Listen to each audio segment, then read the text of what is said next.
sobre a dança dos planetas, sobre os povos das estrelas que iriam retornar.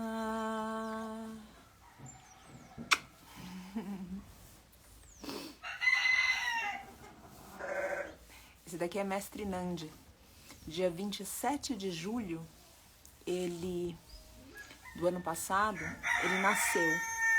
Ele nasceu num pasto de uma pequena pecuária de leite, aonde a mãe dele era considerada muito brava. E por essa razão, eles tiveram receio de ir atrás dele. Eles, os pecuaristas, os fazendeiros. Mas curioso que não houve receio de ordenhar a mãe. Não houve qualquer medo, qualquer temor de levar a mãe para que o leite dele fosse levado à força dessa mãe, que já sofria por não ter seu filho perto. Não houve medo nenhum para isso. Então a gente precisa aqui questionar um pouco as coisas que a gente escuta, a vida como ela é apresentada para nós. E eu coloco aqui que essa apresentação dessa... Opa, passou uma flecha. Essa apresentação dessa vida, muitas vezes ela defende interesses próprios que estão edificados em ignorância e egoísmo, mas não em maldade. Porque se a gente parte do princípio, no começo de um dia, por exemplo, que a gente vai encontrar com um monte de gente que é ruim, que é má, que o mundo está coberto de maldade, a gente não vai ter a mesma força para viver que a gente teria se a gente olhasse a humanidade ao nosso redor e compreendesse que o problema raiz que nós temos é a nossa ignorância. Ignorar o outro, ignorar a verdade, ignorar a compaixão e o egoísmo. E se a gente fala de maldade, a gente automaticamente está dizendo que é difícil uma pessoa que é má mudar. É má. A gente já está afirmando que ela é. Agora, quando a gente fala a respeito do egoísmo e da ignorância, à medida que a gente vai ganhando um pouquinho mais de sabedoria, de maturidade, à medida que a gente vai praticando nos colocarmos aonde os outros caminham, então a gente consegue ampliar um pouco mais a nossa visão, o egoísmo cede para o altruísmo e a ignorância cede para o conhecimento. E aí então outra vez, questionando, a gente começa a entender que muitas vezes as versões que a gente escuta da vida são versões que carregam perspectivas pessoais, que visam benefícios pessoais e não necessariamente a verdade como ela é. E a verdade como ela é que na indústria do leite os bebês são abandonados. Ponto. Não importa se a mãe é considerada brava ou não. Os bebês são abandonados para que o leite possa ser vendido. E esses bebês, principalmente os meninos, não têm serventia. Ainda mais quando a noite é fria, ainda mais quando chove, ainda mais como esse ser que passou 5 dias abandonado, não mamou nem sequer o colostro, não conheceu a mãe. Foi encontrado depois desses 5 dias, já em estado de passagem. Se alimentou um pouco por uma madeira que uma boa alma colocou para ele, mesmo dentro da fazenda, e essa mesma boa alma nos procurou. Depois que ele já tinha algumas semanas de vida, só que com as mãozinhas já começando a entortar. Porque o que aconteceu foi que pela desnutrição e por não terem tratado o umbiguinho dele, uma forte infecção adentrou o corpinho dele, derrubou o sistema imunológico dele, que já não era muito forte, e desenvolveu nele uma poliartrite, o que causa essa deformação nas mãos e nas pernas. Quase 1 ano, Mestre Nandi tem sido tratado com células-tronco, Mestre Nandi tem sido tratado com muito amor acima de tudo, tem sido suplementado. Mestre Nandi também passa pela terapia ayurvédica com a Carlinha, que é a terapeuta dele. Mestre Nandi é um exemplo para nós que a gente não pode simplesmente devolver para o mundo o que o mundo oferece para nós. Alguém precisa baixar a pedra. alguém precisa olhar para a vida e dizer, eu me detenho nessa ignorância e nesse egoísmo para que benefícios possam acontecer para outros, inclusive para os que eventualmente machucam e ferem. Por que eu digo isso? Porque à medida que ele é amoroso, à medida que ele se entrega, à medida que ele perdoa, ele remete cada um de nós a reflexões muito mais profundas do que se ele simplesmente nos atacasse. A natureza do mestre animal é puro amor. A natureza do mestre animal é o que a gente, como ser humano, busca em termos de evolução para nós. Por isso que eu pessoalmente não concordo que o ser humano ele evolui do mestre animal. Eu acredito que em um universo onde realmente a gente aprenda a levar o nosso espírito para lugares mais altos, eu acredito que a gente evolua para a alma de um mestre animal. Para absolutamente esse amor tão profundo que é capaz de perdoar, é capaz de seguir em frente, é capaz de não reclamar. Alguém já teve dor de cabeça aqui? Quando tem dor de cabeça, mulher com TPM, a gente, nossa, quantas vezes fica muito difícil. O mestre Nandi, eu nunca escutei uma reclamação dele. Ele não comunica reclamações para nós. Ele vive numa serenidade, numa plenitude de gratidão e de amor que cada um de nós precisa aprender. Por isso eu enfatizo que a gente precisa outra vez questionar e questionar também como as histórias são contadas e questionar o nosso sistema de crenças. E tudo isso é um processo de educação. Ah, mas que ciúme. Muito ciúme na live. Tudo isso é um processo de educação, da gente se educar outra vez. E aí eu queria trazer para vocês o tópico do centro educacional, já que nesse final de semana a gente teve uma outra vivência com as crianças do Instituto A Casa do Jardim. Inclusive, quem não conhece o Instituto, eu recomendo que vocês conheçam, porque eles estão desenvolvendo um serviço que é hercúleo, um serviço que é milagroso, um serviço que é transformador.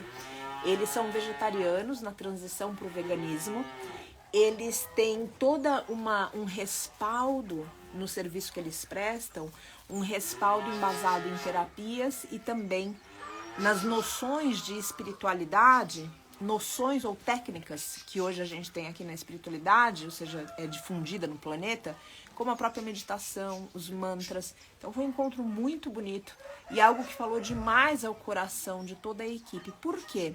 Porque quando a gente vê situações como o mestre Nandi, quando a gente vê situações como a de mestra Kali, que foi resgatada apanhando em praça pública, o que a gente consegue concluir?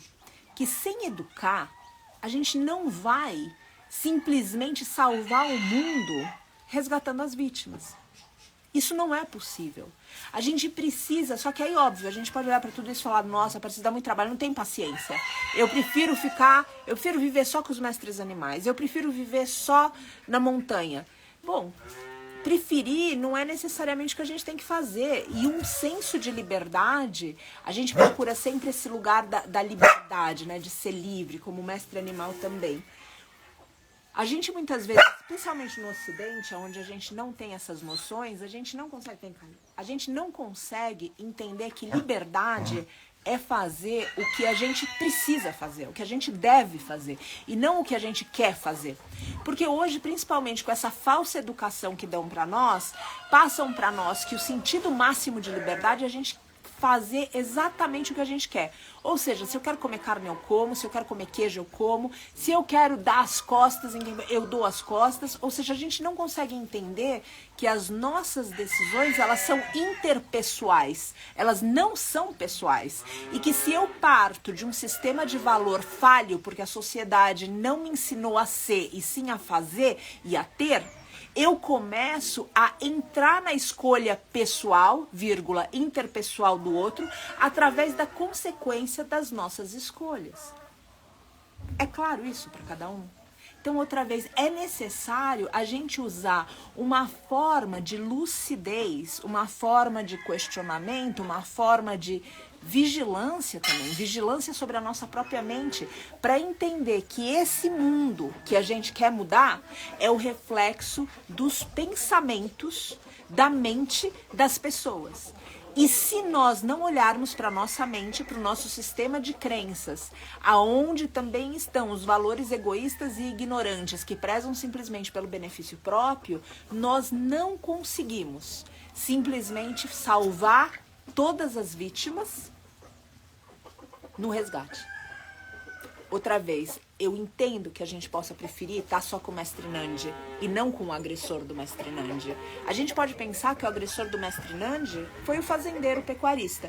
Só que se a gente parar verdadeiramente para pensar, a gente percebe que o agressor do mestre Nandi é cada um de nós quando a gente se propõe a fazer escolhas interpessoais que outros pagam pelas consequências dessas mesmas escolhas. A base do egoísmo e da ignorância tem criado sofrimento no mundo. Então, como que é que eu mudo o mundo? Eu tenho um mestre taoísta que fala isso de uma maneira bem bonita. Como é que eu mudo a imagem que está refletida no espelho? Eu limpo o espelho? Não. Você vai mudar o que ele está refletindo. E o que o mundo está refletindo é cada um de nós. A dificuldade que ele tá. Ó como ele tá fazendo com a mãozinha, ó. Ah, eu dei a mãozinha agora. Eu dei minha mãozinha. Ele perdeu o casco também em função dessa desnutrição. Ele tá num momento bem complicado da vida dele. Tá tendo muita dificuldade de levantar. Então, outra vez, gente, a gente precisa verdadeiramente olhar para dentro de nós. E isso é muito difícil, porque a gente está numa sociedade que ensinou para nós também que a gente precisa se anestesiar. E olhar para dentro não é gostoso, porque a gente deixa de ter o culpado no mundo e a gente precisa crescer para se responsabilizar.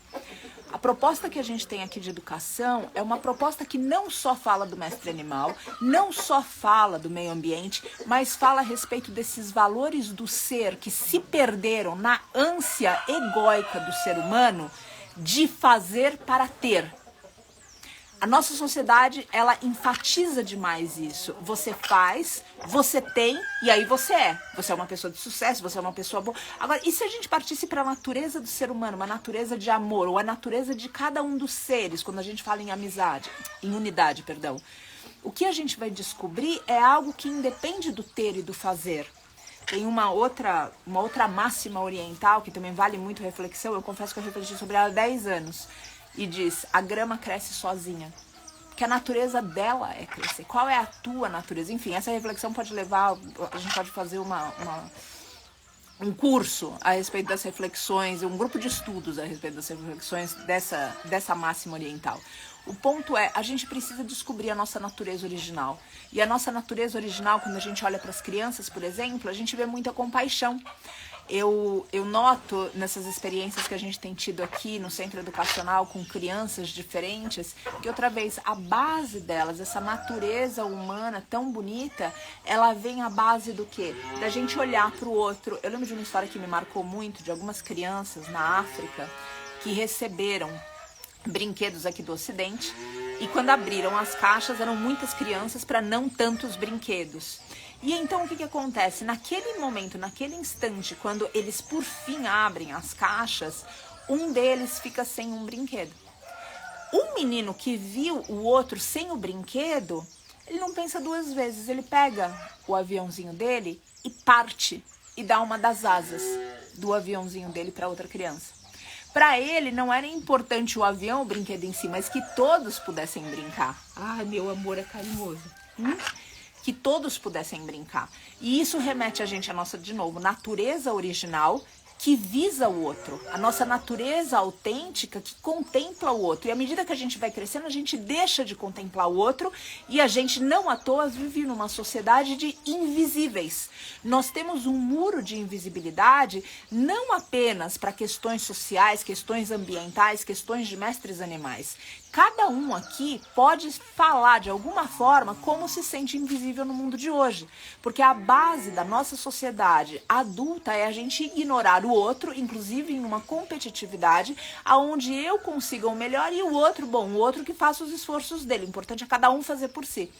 Quando se a gente verdadeiramente se unisse para fazer pelo que a gente acredita e não por nós mesmos, a felicidade viria não pelo brinquedo que a gente recebe, mas pela alegria compartilhada.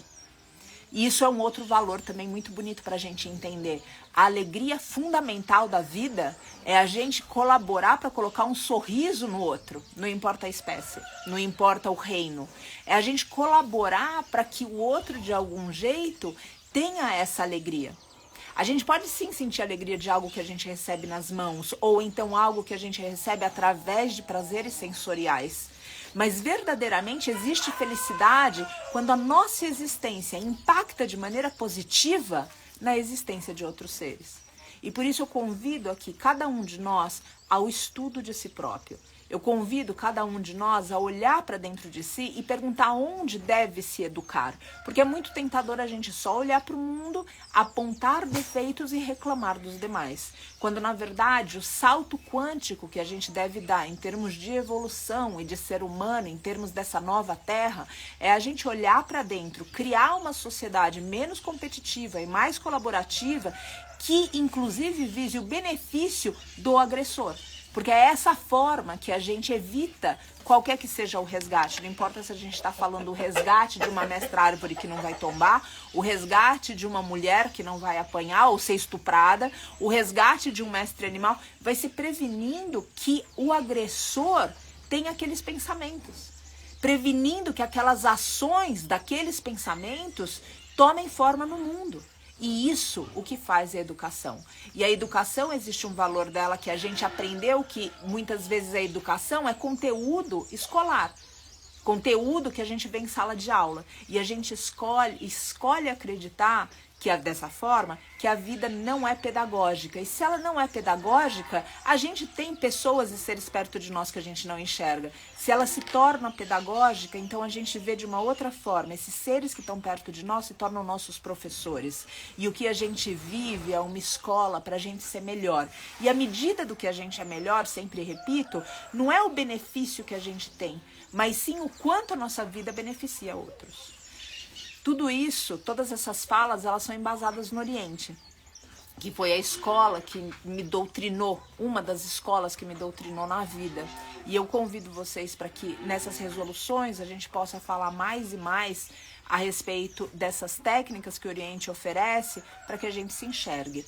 Eu vou deixar aqui no final da live o nosso cronograma e cada um de vocês é bem-vindo a participar. O curso de yoga presencial começa em 2 semanas aqui no santuário e ele é o final de semana inteiro, sábado e domingo. A gente estuda terapia corporal. No meu perfil pessoal, inclusive agora há pouco, eu postei alguma coisa a respeito de terapia corporal.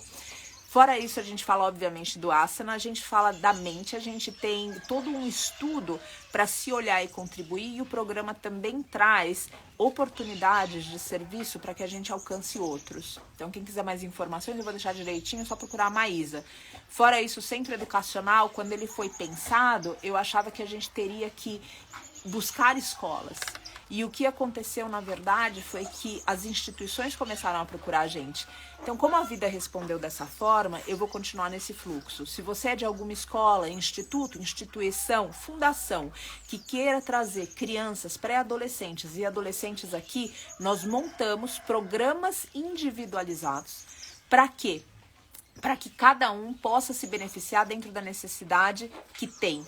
Visando sempre que a gente simplesmente não vai falar aqui, bom, então a questão é a carne, a questão não é simplesmente, são os valores, porque a gente se detém em valores, é o jeito que a gente consegue trazer da nossa mente para nossa ação um mundo melhor. Agora, se os nossos pensamentos já desviaram de valores, é óbvio que a minha ação vai ser equivocada no contexto de beneficiar outros seres. Então, o Centro Educacional, ele visa isso através de filosofia, através desses programas institucionais, ele visa isso através desses programas, outra vez, que cada um aqui, de alguma maneira, dentro dessa equipe, está montando para que coisas assim aconteçam.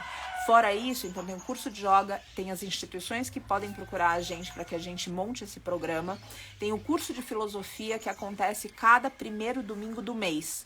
São 3 horas e a gente está vendo de maneira geral um texto do Oriente. A partir do ano que vem, a gente vai ir a fundo em um desses textos. No último módulo, assim, a gente estudou o Ramayana.